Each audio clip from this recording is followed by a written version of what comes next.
안녕하세요. 메디친에서 멘토로 활동하고 있는 김수동입니다. 오늘은 제가 지구과학 1 파이널 학습 가이드를 드리기 위해서 이 자리에서 영상을 찍게 되었습니다. 우선 제가 한 학습법을 먼저 말씀드리기 이전에 한 가지 질문을 여러분께 드리고 싶은데요. 앞에 보시는 것처럼 지금까지 한 공부 내용이 모두 기억이 나실까요? 수험생활 초반부터 해서 수많은 개념서들과 문제집을 봐오셨을 텐데요. 그럼 그 안에서 나중에 봐야지 했던 개념들, 나중에 다시 풀어봐야지 했던 문항들이 모두 기억이 안 나시는 분들이 많을 것 같습니다. 그래서 저도 수험 생활을 할 당시에 파이널 기간에 이런 부분을 모두 잡고 들어가고 싶었기 때문에 수험 생활 전반을 한번 복습하는 시간을 파이널 기간 초반에 가졌습니다. 그때 한 학습법 크게 세 가지로 나뉘었는데요. 제가 수험생활 초반부터 사용해왔던 모든 책들을 꺼내서 문제랑 개념을 모으는 작업을 하였고요. 그 다음에 거기서 제가 필요하다고 생각된 부분들을 오답노트와 단권화 노트에 정리를 하기 시작했습니다. 일단 문제와 개념 모으기의 경우에는 제가 진짜로 수험생활 초반부터 사용해왔던 모든 책을 꺼내서 첫 페이지부터 마지막 페이지까지 훑어 넘기면서 내가 다시 봐야 될 부분이 없는지 있는지 확인을 하였습니다.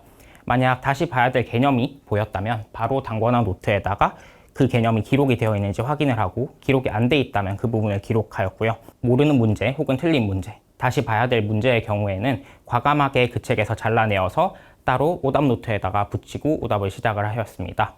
어차피 수능이 끝난 이후에 그 책을 다시 볼 필요가 없었기 때문에 책을 과감하게 자른다는 생각을 하게 되었고요. 그 이후에 오답 노트 정리와 단권화 노트 정리를 통해서 제가 파이널 기간 마지막 한 주 또는 2주 동안 봐야 될 노트 두 권을 만들기 시작하였습니다. 그러면 본격적으로 제가 어떻게 오답 노트와 단권화 노트 정리를 시작을 하였는지 한번 이야기를 해볼게요.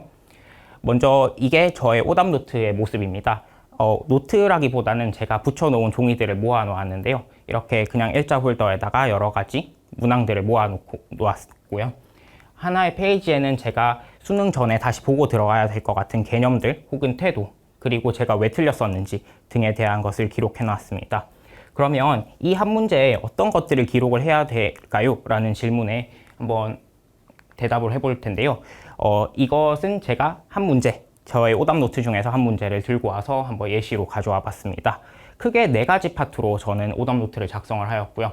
꼭 4가지가 다 들어갈 필요는 없고요. 제가 생각했을 때 여기서 필요한 부분들을 잘 가져가셔서 본인의 학습에 사용하셨으면 좋겠습니다.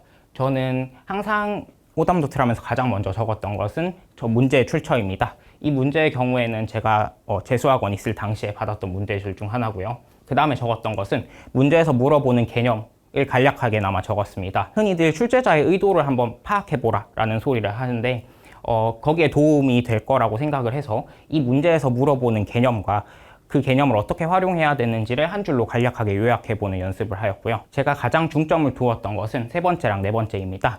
3번째의 경우에는 오른쪽 위에 빨간색으로 보통 노트에다 적었었는데요. 제가 헷갈린 개념 혹은 실수한 부분, 그래서 태도적으로 교정이 필요한 부분들을 기록해 놓았습니다. 마지막 수능 치기 전 혹은 모의고사 치기 전에 이 3번 부분만 잘 읽어본다면 제가 어떤 실수를 했었고 어떤 개념을 잊고 있었는지 다시 볼 수 있었겠죠.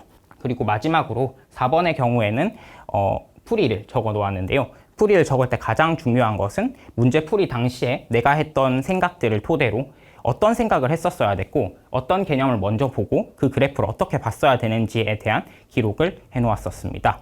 이렇게 오답 노트를 마치고 난 다음에는 내가 다시 수정해야 될 부분들이 보이실 겁니다. 만약 이 개념을 제대로 이해하지 못했다면 지금 보시는 것처럼 개념에 대한 부분을 적어 놓을 수도 있었겠고요.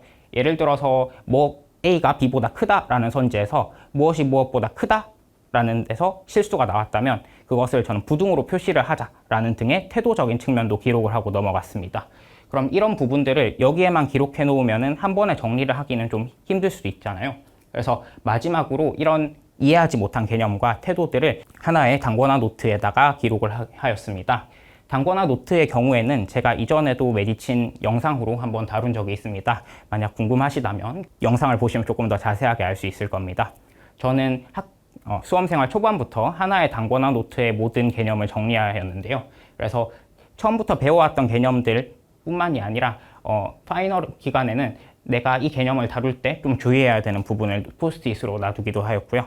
아니면 심화된 개념의 경우에는 이런 부분까지 수능이나 기출문제 혹은 모의고사에서 나온 적이 있으니 더 알아놓을 필요가 있겠구나 등등을 기록해 놓았습니다. 이렇게 내용만 포함된 단거나 노트뿐만가 아니라 제가 생각했을 때 이후에도 필요한 부분들을 추가를 하였는데요. 이는 파이널 기간에 제가 다시 처음부터 끝까지 복습을 하면서 추가한 내용들이 대부분이었습니다.